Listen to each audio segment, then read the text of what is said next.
Standing desk, which, by the way, don't get a compressed vertebrae. It sounds exciting. It's not as exciting as it sounds.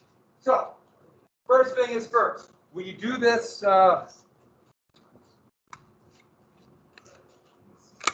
practice test, 55 minutes to do both. 55 minutes. So try to time it. You know, ideally, you'd like to be done a little bit in advance, but sometime over the weekend, get 55 minutes to do both. Separate sheet of paper. If there's one you do not know, if there's a question, don't waste time on it. Move on immediately. Come back. Because all of us as humans have a very limited short-term memory, and we use it worried about one question, that will mess you up for the next 3 or 4. Go back. Maybe something will pop into your mind. If it doesn't pop into your mind, eliminate. Best guess. Don't leave anything blank. The keys at the end, then go back and check. Now, this is not like an 80, 70, 60, 90, 80, 70, 60 test. So don't worry about that. I got to get a 95. No, you want to get over 60% correct. If you get over 60% correct, you're in pretty good shape. Obviously, if you get higher than that, you're better. And if you get below 60%, go back and look at the areas you did poorly on, and that's areas you go back and look at that review packet or whatever might be and start studying. And get used to the way they ask questions. They give you little stimuli with a little quote or something like that. The questions are not directly from that, but they will give you this basic idea. And some are going to be really simple, some are a little broad. You can tell as you go. It's good practice to look at these. I can't decide if I like the questions or not. Some parts I like, some parts the stimulus just bugs me. But that's the world we inhabit. So that's what you got to do. And, okay, so with that, next, DBQs. I have most of them graded. I have a few more left to do. There's a few people finishing taking it. And some are quite good. Some, a few issues here and there. There are a few that you have no facts, no information. That's, clearly you didn't do anything to get ready for. And so, if you don't mention things like the emperor, or if Japan wanted to keep your emperor, that was their peace, potential peace terms, or the Soviets not allowing for free elections in Eastern Europe, or how hard they fought in Okinawa, or Iwo Jima, or mention Bushido, or kamikaze, or firebombing, or submarines, or Yalta. If you don't have those things down, you don't need every one, but those aren't your examples, and using those as evidence, that's really problematic when I grade. And so that's usually the biggest problem. Some people are like, wow, you guys are great. Some, a lot more information. Okay, next. And by the way, when I said all of that, I can look at some of your eyes, you're like, oh, I didn't have that. There's good. Okay. So, next. I did do a review session last night, and it was at 7 o'clock, and not that many people were there. Turnout was pretty bad. I got a weird message from one person, Evan, who just happened to show up and say something and never showed up to the session. I thought that was rather weird. I don't know, Isaac, I'm sorry. Did you send a message? No, that was Evan? Yeah. Oh, you said Evan, yeah. Oh, last name, okay. Yeah, right. Spiritual is like, it's easy to get confused. Well, why would you? Yeah, I know. He's my fourth period. I get last names in my head. That's probably a secret. Yeah, that was very weird. He just made a message and then didn't respond. Here's the deal. If I don't get some indication that you either went back and looked at it, and I know you have conflicts, I understand that. But I plan to do a few more. But, my assumption is I guess you're done. And you don't need the help. And that's perfectly fine with me because that takes a lot of time and they're really hard for me to do. It's a lot of energy to do that. And so I better get some indication that if you want me to do another one, that you watch them. You better let me know. I won't do it. I'm not the one who has to turn it in. You gotta kind of get irritated. And those of you who are there, that's great. You worked hard, you got a lot of information down. So I went through a lot of things. A lot. And so I need some indication. But I'm not going to waste my time if I just get a few people there. I just work with them individually because clearly there's no reason to do it for everybody. And my plan was to do it Tuesday at about the same time, and then Sunday about the same time next week. And then I'll see the week after, but the test is 2 weeks from today. That's the test. And there's nothing I can do about it, but that's the test. Yes. Yeah, the anything. So when you're walking out of class, just let me see it and I'll look at it, okay? So if you got the 80s done that last page of your, I'll take a quick look at it. So just boom, show it, I'll give you some extra credit. Sound good? I'll tell you what, if you get it, if you show it to me on Monday too, I won't give you quite as much, but I'll give you extra credit too. All right? Just got a little bargain for you. I hope you use the review book. The review book is really good for that. And let's go take your notes out. Let's get to the Cold War. And we'll see if I come back. I can cover a lot of stuff. And the big thing about that is, I know a lot of you've got information down, but it's really easy not to get the important things. For example, if you just put down, the Declaration of Independence, 1776, something like that. Boy, you're not ready. You're going to need stuff about the social contract, the unalienable rights of life, liberty, and the pursuit of happiness, equality. That Jefferson was the main author. Things like that. John Locke, the philosopher. I hope when I say that you're like, oh, I remember that, or at least somewhat remember it. If you don't, you got to go back and look at stuff. Because it's not enough to just know what the Declaration of Independence is, because that's perfect fodder for what we call an essay or a DBQ. Sound good? All right, so let's go get this Cold War. Cold War. And I'm going to go very fast with this, even though so much happened. And by the way, I like this cartoon.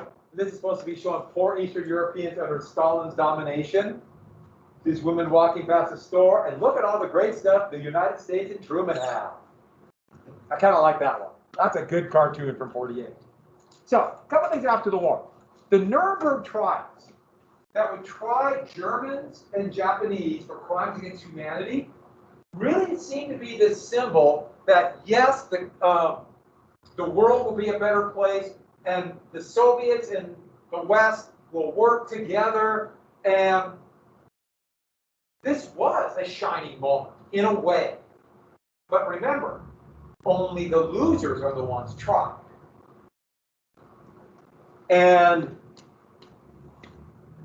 And so this also kind of exposes some holes.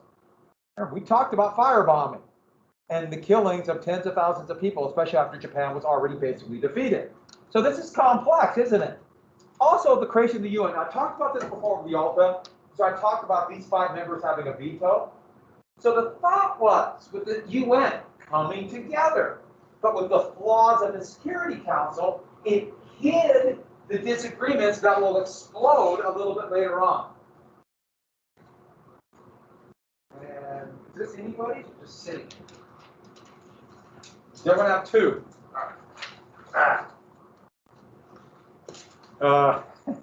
This is from this great German atlas.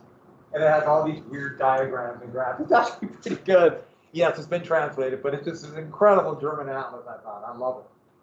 So, but underlying all were fears. And fears lead to hatred. You hate things you fear. And the United States has feared communism for a long time. Remember bomb-throwing anarchists and all that. One thing I did not write. In fact, let me type that in right now so I don't forget. The Treaty of Brest-Litovsk, ending World War I when the Russians got out after the Russian Bolshevik Revolution.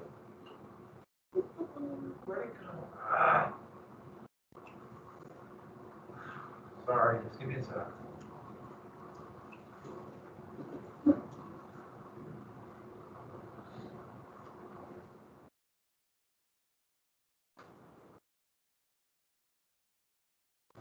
The Treaty of Brest-Litovsk. They had forgotten when the Russians left the West in the lurch in World War I. And so that is sticking in their head. We can't trust the Bolsheviks. And then, of course, Stalin's purges, as I've talked about before. He truly was a horrible, brutal dictator.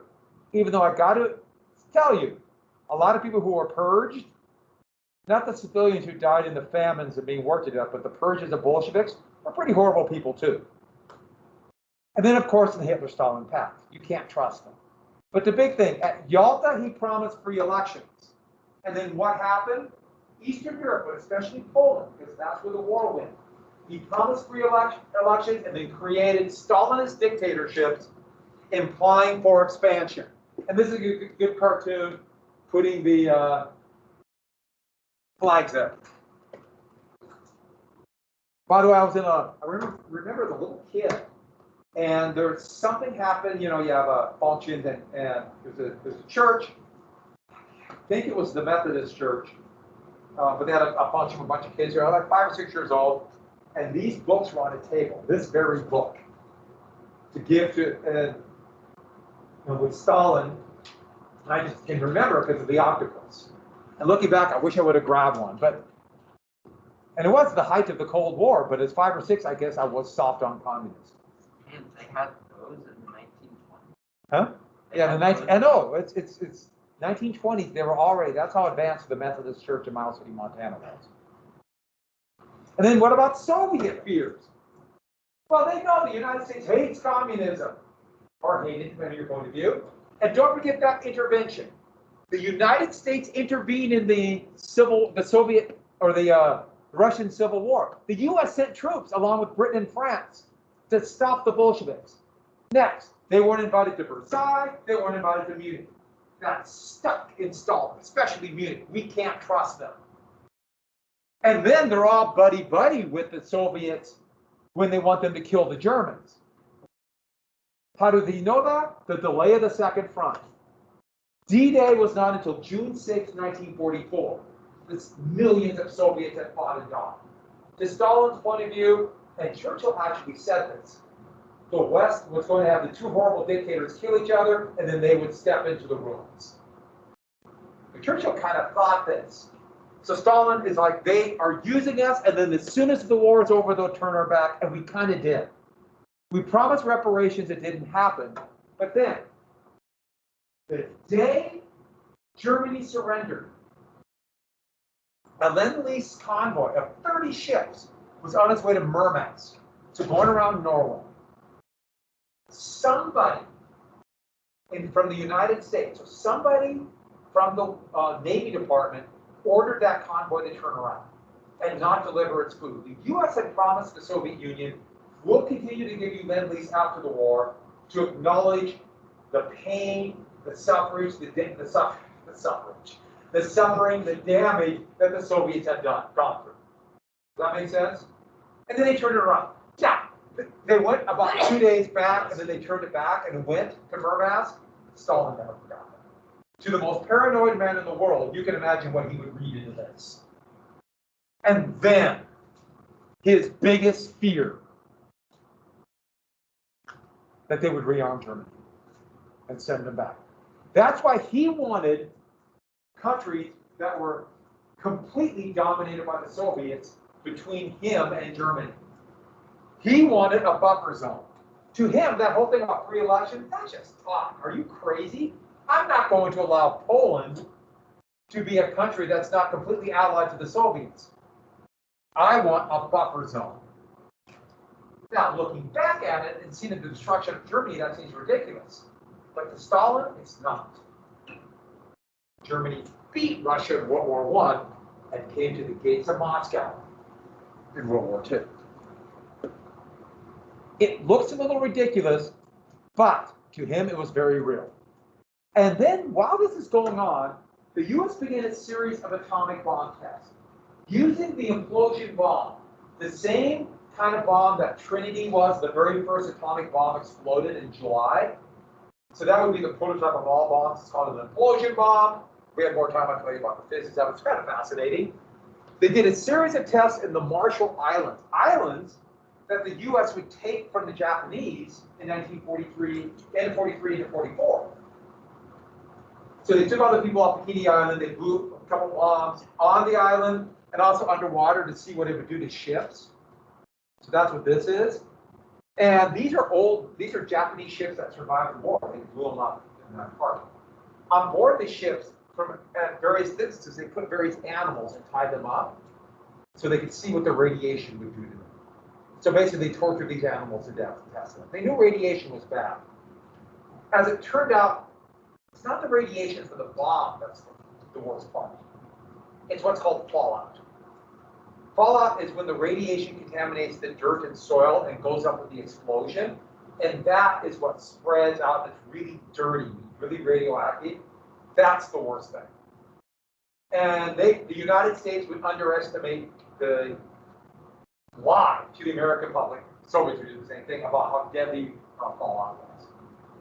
And so when they realized that bomb shelters were kind of ridiculous in modern war, they set up fallout shelters. The idea is people go in there, and if it's not blown up, they can protect themselves from fallout. Capitol High, when it first was built, even before it was Capitol High, it was a fallout shelter in the basement.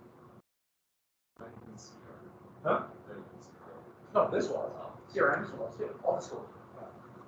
Why do you think we have a stretcher back there? That's in the fallout shelter. See that big, see where the Vikings did not wear helmets with? Horns, but this, that's big, it's called carbohydrate supplements, but it's sugar cane. That you can survive a little bit on these for 2 weeks, you can expect you to be in fallout shelter.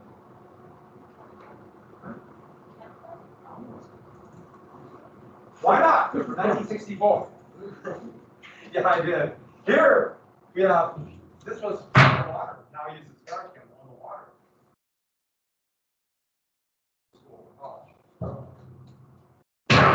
This is kind of patent ridiculous because 2 weeks is not near enough time. I didn't want to think about what the survival would be like, and it would be, well, let's put it this way, it'd be hell on earth until it slowed down. And in there, yeah, I got one of these old ones. So these are the carbohydrate supplements. They're delicious. They're from 1964.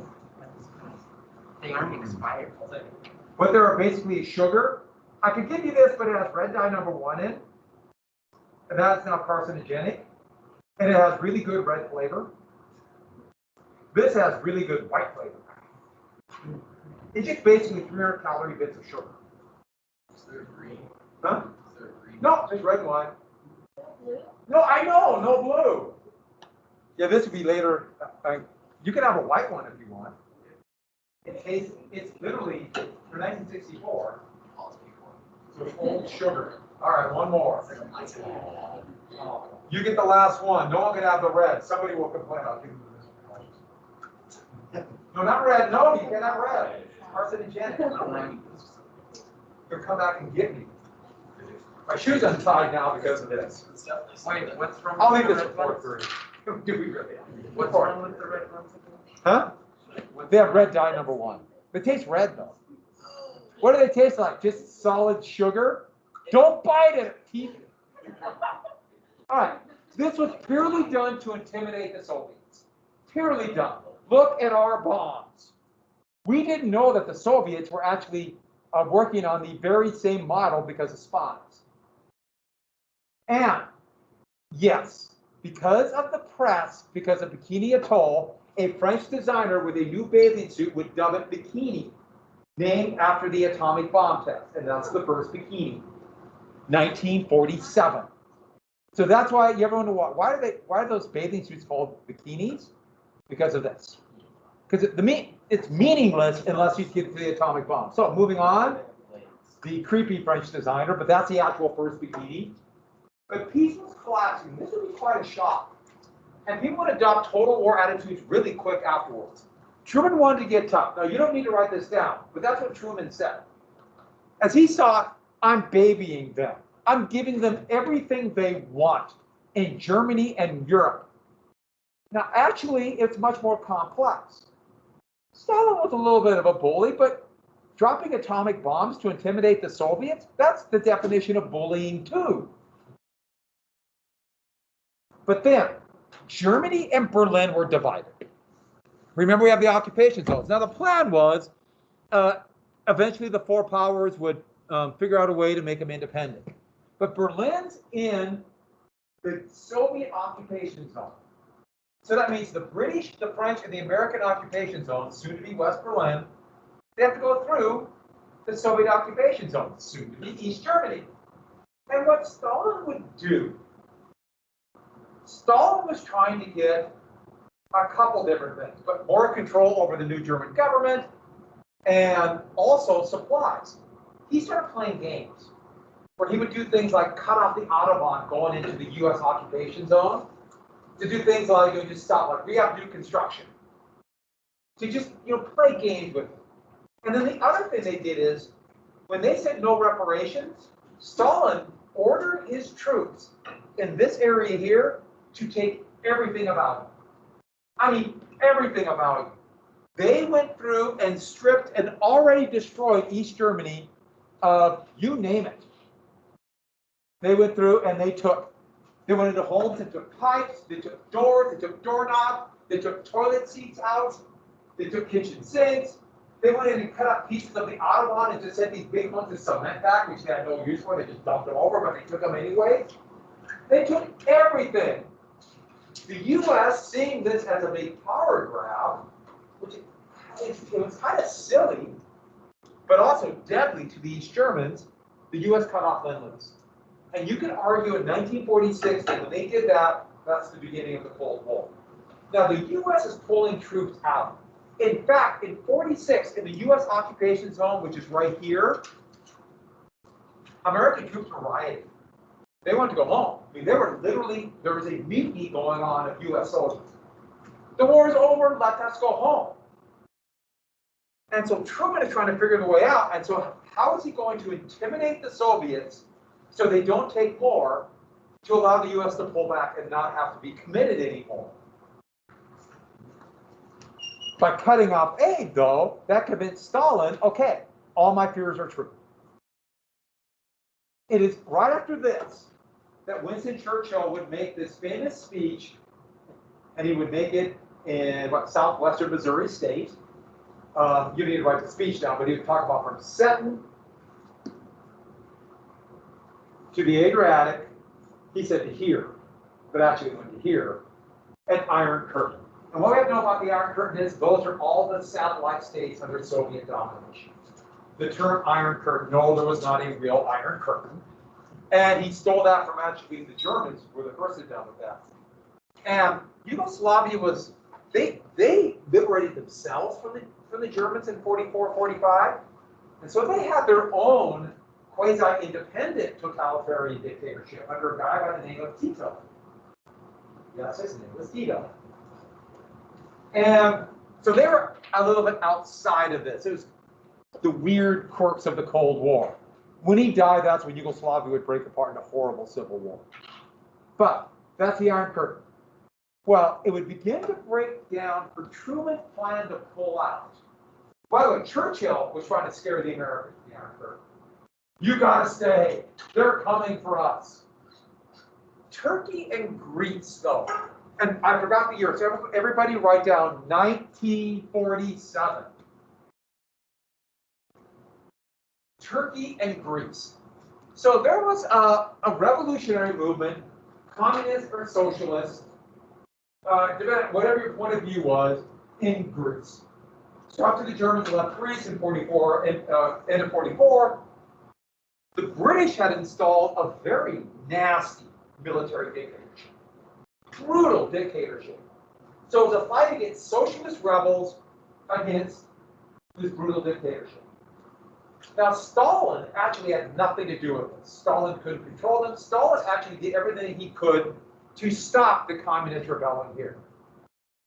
But most Americans did not know that or weren't certain about it. We just know that now. But here's the problem with Britain. Britain sees Greece as kind of their sphere of influence. Britain was broke. By 47, Britain was literally running out of money. It's the same year they gave up their colony in India. They just, we can't do it.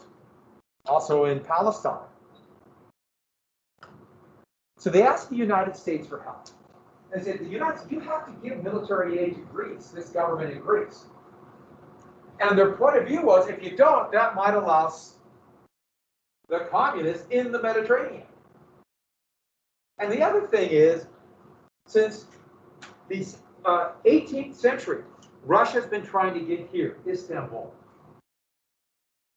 Now, Turkey had a brand new homegrown democracy. They stayed neutral in World War II. The Soviets weren't threatening them, but they're right next to Greece. By the way, Greece and Turkey hate each other. Also, in 1946, in the midterm elections, for the first time since 1930, Republicans did very well. In fact, there was a very conservative Republican Congress. I mean, their whole goal was to get rid of the New Deal. They wanted to get rid of Social Security, get rid of the Wagner Act, get rid of it all. They would definitely almost destroy the Wagner Act, but that's another story. Monday. They're pretty isolationist. They wanted to pull back, but they are rabidly anti-communist. Rabidly anti-communist. But they don't want to get the United States committed to potential wars. They want to pull back. And it seems so different than what conservative Republicans and conservative Democrats are going to be just 5 or 6 years later. They want to cut back on military spending too. So Truman is looking at this, and he's saying, okay, if I don't help the Greeks, this dictatorship, it might spread to the rest of Europe and we'll be in another war. But if I do help them, if I want to give a little bit of help, how do I convince them? Because Congress has to appropriate the money. How do you do it? You find the scariest villain in the world, as we can see from this cartoon, and say he's coming for your children. Stalin! That's what he decided. I will terrify them with stories of how evil Stalin is. Who Stalin was evil. But then it's hard to imagine exaggerating how evil Stalin was, but that's what he would do. What would he do? He would go ask Congress for aid by scaring them that a threat to Greece is actually an attack on the United States. Now, as we found out, now Stalin had nothing to do with this. Here he is toying with various European Western powers, implying that Stalin is winning everything. So he's going to scare the Republican majority, but also conservative Southern Democrats. The policy that will be adopted will be taken from George Kennan, who was Undersecretary of State. He would write this anonymous letter called the Long Letter, where he would write about containment. How the United States must contain communism. I mean, they're not going to defeat this, just get rid of the Soviet Union, but contain them. Because if we don't stop them, the Soviet Union, the USSR, is bent on world domination. So we have to stop them everywhere because they're spreading out. And I love this map, and I love how it puts, this is from Time Magazine, and contagion. Like it's a disease that's spreading out. And it's already taken hold here. And it's affecting here. So Kennan was saying, we have to show the superiority of the Western system. He believed in, he was this Keynesian, believed in Keynesian economics. He was very liberal. And the thought was, we have these liberal democracies, it's better than the Soviet system. But it kind of sounds military, doesn't it? Stop them everywhere. By the way, stopping them everywhere, Truman was worried if we don't stop them in Greece, we'll be committed to wars everywhere. But he's now saying we're going to do a policy that's going to commit us where? Everywhere. Do you see a problem with this down the road? I don't see anything. Nothing to see here. Yes? Kind of funny how that map could apply to today. Quarantine, infected, exposed. It's kind of right, yeah. But also think about if you use word instead of communism, use terrorism. And we're coming to a speech he would make where he would lay out his foreign policy. So, like the Monroe Doctrine before, this is the Truman Doctrine. It's not law. It's just saying his foreign policy.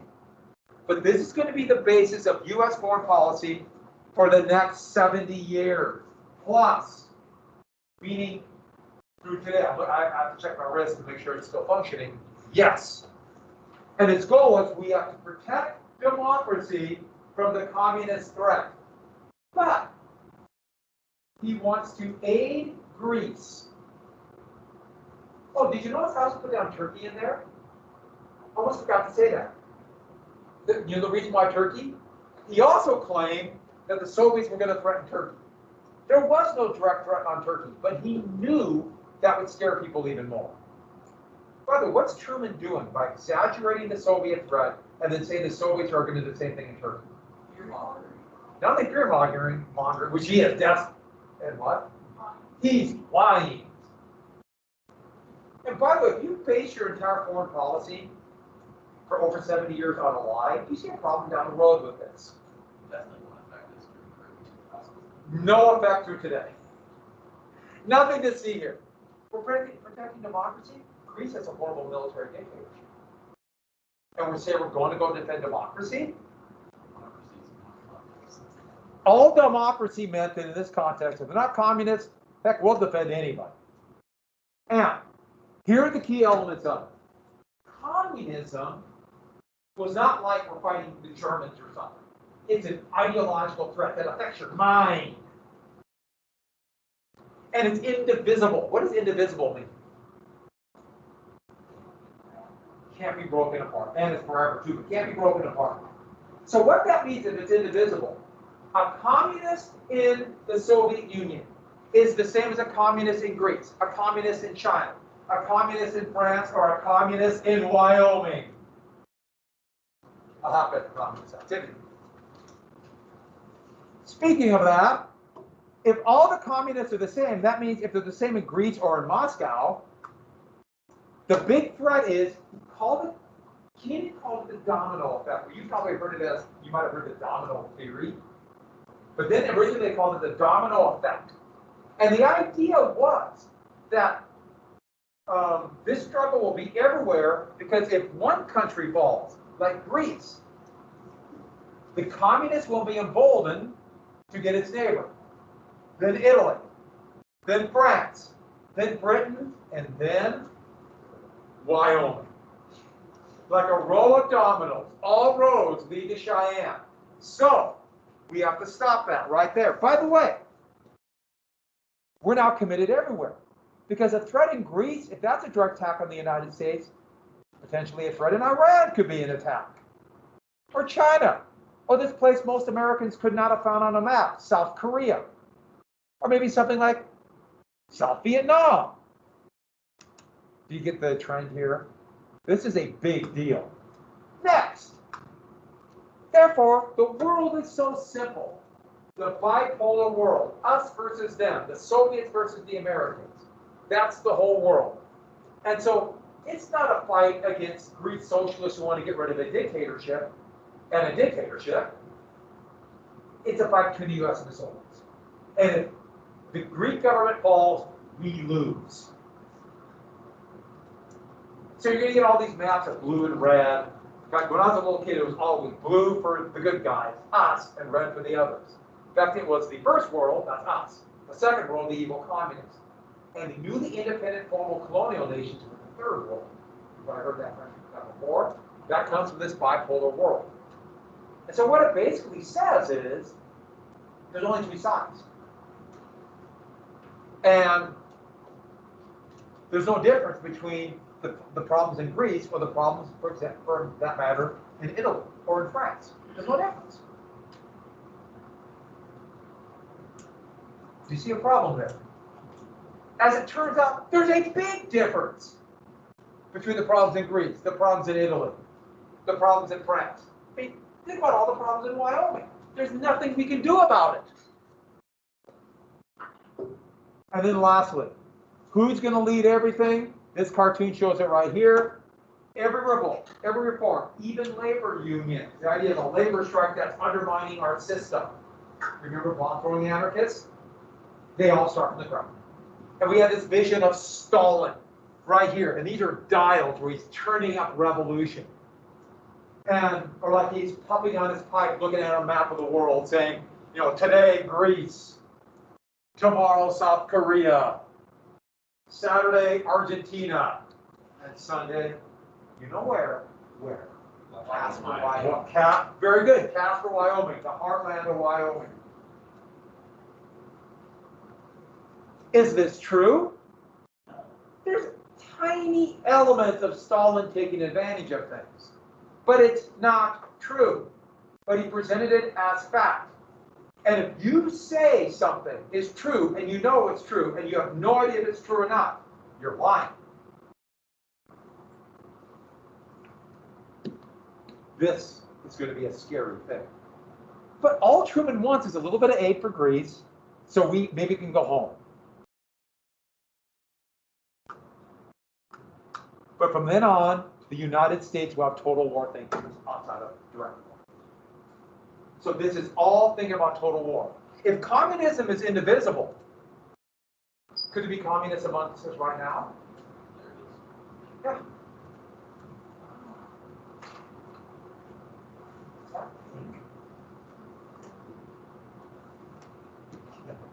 A pinko! That term was thrown around all the time. You're not quite a full commie, but you're sympathetic, right? Gray? With army on it? If you were a communist, what would you wear? Right? But now everyone's a threat. Total war thinking is going to come. It's no coincidence. 3 years later, Joseph McCarthy will make his speech saying that there are 200 members of the Communist Party in the State Department, and people believed it. And it was insanity. So, the U.S. is going to abandon democracy to stop communism. So we're going to support dictators. And this will have no consequence down the road. AKA, that's me now lying to you. This will be huge. And most of the aid will be military, and this is really going to hurt our credibility down the road. We say we're defending democracy, and yet we're defending dictators. In fact, we'll soon be sending aid to the fascist dictator of Spain. And the Middle East will be a catastrophe with all the horrible dictators the U.S. is going to sponsor in the 50s, 60s, 70s, 80s, 90s, 2000s. Uzbekistan, wow. Supporting a dictator who boils their enemies alive in oil. I love this cartoon. Aid to Turkey and Greece, and his Uncle Sam blindfolded to the new American foreign policy with no idea what's coming. Totally blind to what's going to come. That's a good cartoon. And then money. So domestic politics, so this is where it's important. It scared everybody. We got to stop the communism. Hey, look, that's the U.S. unless we stop it. I'm pretty sure the Greek socialist rebellion with a few old German weapons are going to be able to attack the United States. Or am I one of them? Like I remember when Ronald Reagan in 1981 said Nicaraguans were going to ride up by bus and attack the U.S. I'm not making that up. That's insanity. That's the Cold War. Next, no politician wants to look soft on communism. No politician. Once Truman said this, he can't go back. He can't say, we must stop them in Greece or we're all going to die, and then turn around and say, you know, China's not that big of a deal. Because what are his opponents going to say? You're a pinko! That term was used all the time. And then, this is going to develop into red baiting, and at first it's going to be the Republicans, especially after the Democrats took back control of Congress, a huge sweeping victory in 48. They needed a target, or they needed a way to attack the Democrats. Red baiting, soft on communism, soft on communism, soft on communism. You're a pinko. And this will affect American politics from then on, because what are Democrats going to do? The same thing. They'll jump right in. And soon no one could backtrack. And it's no coincidence that this is going to lead to McCarthyism. So think about this as insanity, where the United States now is going to commit itself everywhere. And so a country that most Americans could not have found on the map, South Korea, 50,000 Americans are going to die. South Vietnam, they're going to extend, the U.S. will extend that civil war, a losing civil war, for over a decade. Why? Nobody wants to look soft on communism. And all you have to do is take the word communism out and put in terrorism, and you have the foreign policy of most of the time you're alive. I mean, the idea of staying in Afghanistan for 20 years, you gotta be kidding me. Heck, that's the graveyard of empires. Britain went in with 20,000 troops in 1840 and came out with one. They let them live. Russia got defeated twice, Britain 3 times. It's just a bad place to win. It's just really hard to win. I've seen now politics, they're going to take communism out, and some are putting Russia in, some are putting China. Have you noticed that? That's right now. Same thing. And then military spending will increase dramatically. And once you start increasing military spending, what do? You use it. Your entire life, the United States has been at war.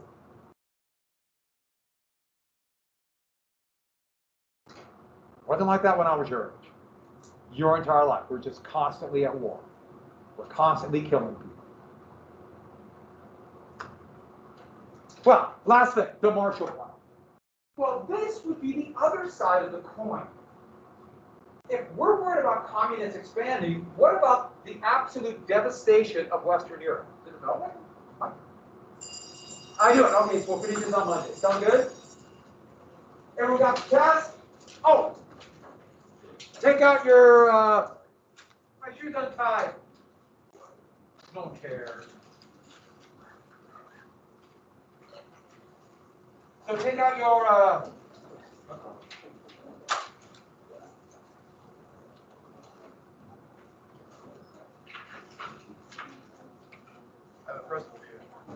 and a pen, very good. I'll get this read as soon as I can. So DBQ is probably Monday. They just take a lot longer than I originally thought. My eyes start spinning. So what's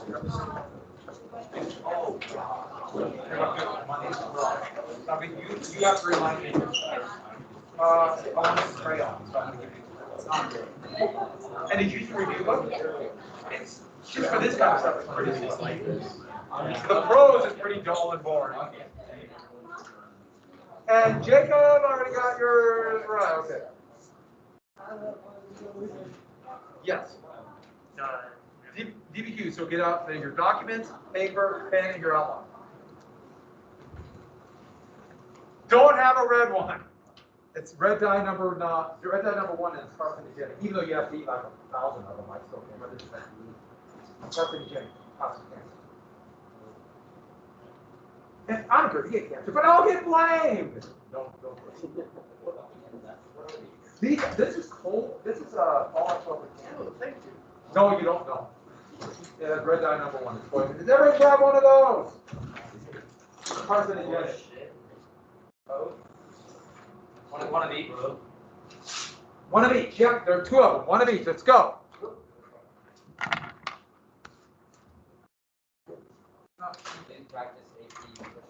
Yep, there are 2. It's actually it's a 2-part thing. So together they make up one test. Stop it.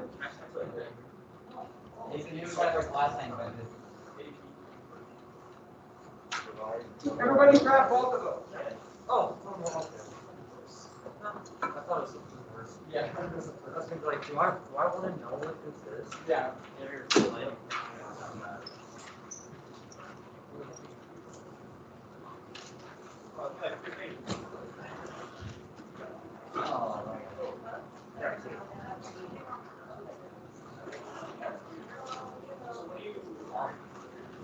That's insane.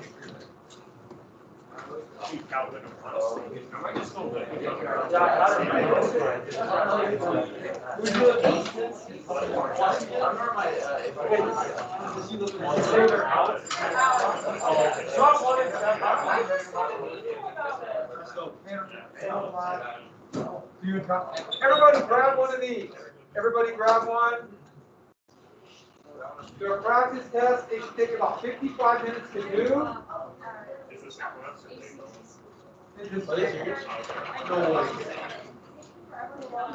No way. Where's my signature? You should write down. I don't know if I would have Wait, really, did they actually come back? I think I did good. I did 2 weeks today. Oh,